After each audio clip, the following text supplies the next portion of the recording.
Bana, mambo vipi bwana michezo mwenzetu? Karibu dimbani, karibu tukujuze kile ambacho kimetufikia nyakati hizi. Taarifa za moto moto kweli kweli, ni breaking news ndani ya klabu ya wekundu wa Msimbazi Simba. Hatimaye meneja mkuu Mr. Pantev, Mr. Matatu na klabu ya wekundu wa Msimbazi Simba, shughuli yao imeishia hapa rasmi. Simba wametoa taarifa kwa umma juu ya meneja huyo kupewa vilago vyake, kuambiwa inatosha, kupewa thank you ndani ya timu hiyo. Bwana, mambo ni mazito kweli kweli. Simba wameshindwa kuvumilia japo kidogo mwalimu na yeye ale Christmas akiwa na Simba. Hapo ndipo ambapo tunajiuliza, Steven Mapundo, uko vizuri? Mimi niko vizuri. Uzima upo na ulalamiki? Kwa kweli uzima upo, na aliye juu ni mwema sana. Ameliwa kichwa kocha Pantev. Ameshaliwa kichwa kocha Pantev ambaye alitambulishwa kama meneja mkuu wa klabu ya Simba, lakini akiwa na majukumu ya ukocha. Sasa taarifa kwa umma inaeleza hivi. Ndio. Taarifa kwa umma. Ndio. Uongozi wa klabu ya wekundu wa Msimbazi Simba umefikia makubaliano ya pande zote mbili ya kusitisha mkataba na meneja mkuu wa klabu hiyo ya wekundu wa Msimbazi Simba, Dimitri Pantev, pamoja na wasaidizi wake wawili. Kwa sasa kikosi kitabaki chini ya kocha Suleiman Matola wakati mchakato wa kutafuta kocha mwingine unaendelea. Imetolewa na bodi ya wakurugenzi klabu ya wekundu wa Msimbazi Simba Desemba 2, 2025. Bwana, hii moto kweli kweli hii. Kabla haijapoa sisi tunakuletea. Sasa maswali ni mengi ya kujiuliza Mapunda Steven. Ndio. Aliyoachwa ni nani? Ni meneja wa klabu gani? Wa klabu ya Simba. Narudia kwenye barua yao ya kumwacha rasmi. Nisikilize vizuri. Ndio. Barua yao na pala hizi 2. Pala ya pili ndo nasoma. Sawa. Inasema hivi, kwa sasa kikosi kitabaki chini ya kocha Suleiman Matola wakati mchakato kumtafuta kocha mwingine unaendelea. Aliachwa ni nani? Meneja. Anatafutwa nani? Kocha. I say. Unachoka mjukuu. Nauliza swali. Sawa. Wewe unanitazama. Aliachwa ni nani mwanamichezo mwenzetu? Meneja. Anaitafutwa na Simba baada ya meneja kuambiwa inatosha ni nani? Ni kocha. Kwa hiyo hapo wanasema flaking speaking kwamba walikosea kumweka meneja nafasi ya kocha. Yes. Walikosea kutafuta mtu ambaye sio sahihi kuziba nafasi ya Fadlu Davis. Kwa hiyo ina maana Simba walikuwa naumwa kichwa, Dr. Kapasua mguu. Ni kweli. Kwa hiyo ina maana kwamba walifanya haraka maamuzi ambayo hawakuweza kutafakari kwa makini. Ndio. Walifanya maamuzi ambayo hayakuwa sahihi. Na swali lingine unaweza kujiuliza kwamba haya ndio matokeo ya mkutano mkuu wa Simba, kwamba baada ya kujadili kwenye mkutano mkuu wa Simba, haya ndio majibu yake, kwamba tumeona tuitengeneze timu kwa kuanza na benchi la ufundi kumuondoa meneja. Kwa hizi ndio impact za kile kikao cha wanachama kilichofanyika, ambacho mwenyekiti wa klabu alipowaambia jamani, nendeni mkale, msalimiane, mnyoshe viungo, wanarudi meza ya pale mbele yote haipo, na kiongozi akiwa ametokea mlango wa nyuma na kuondoka zake. Haya ndio matokeo ya wanachama kulalamika kwamba mkutano umeendeshwa pasipokuwa na utaratibu, mkutano umeendeshwa pasipokuwa na ajenda ambazo watu wanaweza kuzijadili, wamesomewa tu. Baada ya hapo mkutano ukafungwa. Kwa impact ya ule mkutano ulioendeshwa tu kwa kusomewa ajenda na kufunga, haya ndio matokeo yake, meneja kuweza kuondoka.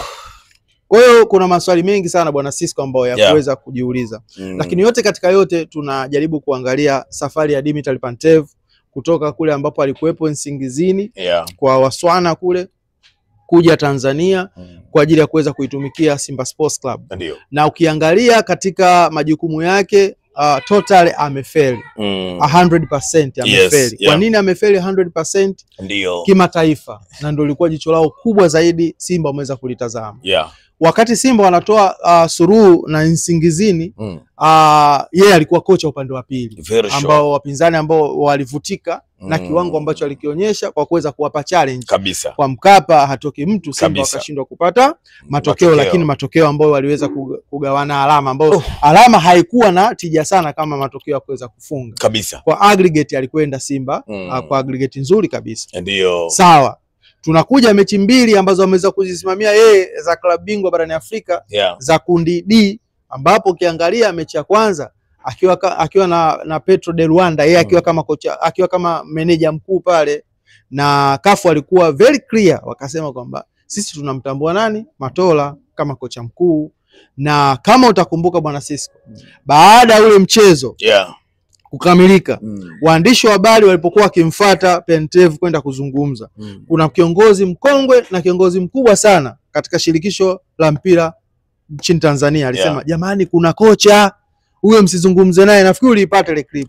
Bwana, kuna kocha bwana, mtazungumza na kocha. Kwa hiyo unaona kabisa kwamba Simba katika maamuzi yao ya kuweza kumchukua meneja Pantev kwenda kuziba pengo la Fadlu Davis alikuwa ni chaguo sahihi. Mimi nafikiri kwa sasa mzee wetu Pep Guardiola mnene kwa sasa ana trot katika viunga vyake. Ana trot, kocha yupo pale Matola ndio ana timu. Sawa. Labda naye ongeze nguvu. Ndio maana yake. Yaani hapo inakuaje nafikiri? Yaani Matola Matola yeye atakuwepo kama kawaida, lakini pia Pep Guardiola mnene naye pia lazima arudi. Wacha boli itembee. Anapasha namna hii. Vizuri kabisa. Kwa hiyo mimi naliona hilo kwamba kwa sasa Matola anachukua hiyo timu, lakini namuona Pep Guardiola mnene akija kuchukua hiyo nafasi, inawezekana pia ikawa ndo chaguo la haraka zaidi kwa sasa, kwa sababu kama waliweza kumruhusu Fadlu aweze kuondoka, alafu wakamkosa mbadala, wakaja kumpata mbadala ambaye vyeti vyake bado havijakamilika. Na kitu ambacho mimi kinanishangaza zaidi, yale ambayo Pantev aliyasema yani day one anatua Tanzania, ndio amekuja kutokea. Akiwa pale airport, waandishi wa habari walimuuliza, bwana, inasemekana kwamba wewe una vyeti vya kuweza kusimama kama kocha mkuu na sasa unakuja kufanya kazi Simba, inakuaje? Akasemaje? Kwamba majibu hayo anayo tajiri, kwamba labda anakuja kufua jezi. Sio, umeelewa vizuri? Kwa hiyo unakuja kupima mambo mengi sana. Unaona kabisa kwamba kuna weredi ambao Simba Sports Club, ikiwa kama timu yenye daraja kubwa sana Afrika, timu ambayo ipo nafasi ya 5 kwa viwango vya ubora barani Afrika, via CAF ranking wapo nafasi ya 5. Umeelewa vizuri? Kwa hiyo unakuja kuona kabisa kwamba katika hili hawakufanya vizuri, kukaa chini cross check kwamba nani ambaye anaweza akaichukua nafasi ya Fadlu Davis na kuweza kuwafikisha katika nchi ya ahadi. Mimi mtazamo wangu uko tofauti bwana michezo mwenzetu na mtazamaji wa nyakati hizi kipindi hiki. Mimi naona Simba kwa Pantev ikana kwamba wamemuonea hivi, na yeye amekubali kuwa mbuzi wa kafala. Lakini tatizo la wekundu Msimbazi Simba sio kocha Pantev. Kila siku nazungumza hili, tatizo linaanzia kwenye management, yani uongozi wa klabu hiyo ya wekundu Msimbazi Simba. Pantev ni kocha mzuri sana, kama unabisha mfuatilie kuanzia sasa timu ambayo atakayokwenda, na utaona namna ambavyo ataifundisha na pata matokeo, kwa sababu hata kule likotoka, kwa maana ya timu ya Gaborone, si ndio? Ilikuwa Nsingizini yes, ilikuwa inafanya vizuri kabisa. Kwa maana ya performance, tatizo ilikuwa ni wachezaji waliokuwa nao sio wenye hadhi kubwa. Kwa ni mwalimu mzuri bwana. Unapata uzuri bwana. Wakati tunaendelea pia na kupatia taarifa njema japo kidogo sana kutokea Bati Quality, ni kampuni bora mno ya Kitanzania. Unahitaji mabati, basi wasiliana nao bwana kupitia nambari ya simu ya 0715 ndio 18 ndio 66 72 kabisa, ili upate bati zako nzuri tena original kupitia nambari ya 0715 18 66 72 kabisa. Bwana Mapunda, tumalizie tu kwa hiki ambacho kinaendelea ndani ya Simba kwa muda ambao umebaki. Unafikiri mwalimu Matola anaweza kufanya chochote ili Simba labda iweze hata kutinga robo finali ligi ya mabingwa barani Afrika? Kwa Matola anaweza kufanya chochote kwa sababu moja ya kimpira. Hapa sasa mimi najibu kimpira. Watu wasije wakaanza kuniwakia wakijibu ukioya oya. Sawa. kimpira Matola anaweza akafanya jambo kipindi hiki ambacho wao wakiwa wanatafuta mtu ambaye anaweza kwenda kufanya naye kazi. Kwa sababu gani? Kwa sababu Matola yupo Simba Sports Club kwa misimu takriban 5 mfululizo, yupo ndani ya Simba. Amefanya kazi na mzee wa Objectives Robertinho, amekuja amefanya kazi na Benshika, amekuja amefanya kazi na Fadlu Davis. Umeelewa vizuri hapo Amekuja amefanya kazi na Pantev, amefanya kazi pia na Pep Guardiola mnene Juma Mgunda. Umeelewa vizuri? Kwa hiyo anaifahamu Simba in and out kwa kuifundisha na kwa kuicheza pia. Na aina wachezaji ambao wapo mpaka sasa ni aina wachezaji ambao walisajiliwa yeye akiwa kama kocha msaidizi kipindi cha Fadlu Davis. Kwa hiyo ninaamini kwamba anao uwezo wa kukaa nao chini na kuanza kuzungumza nao. Kuna lugha ambazo yake watazama tu wachezaji usoni anajua kabisa kwamba hapa kocha anaongea kitu fulani. Hiyo room anayo.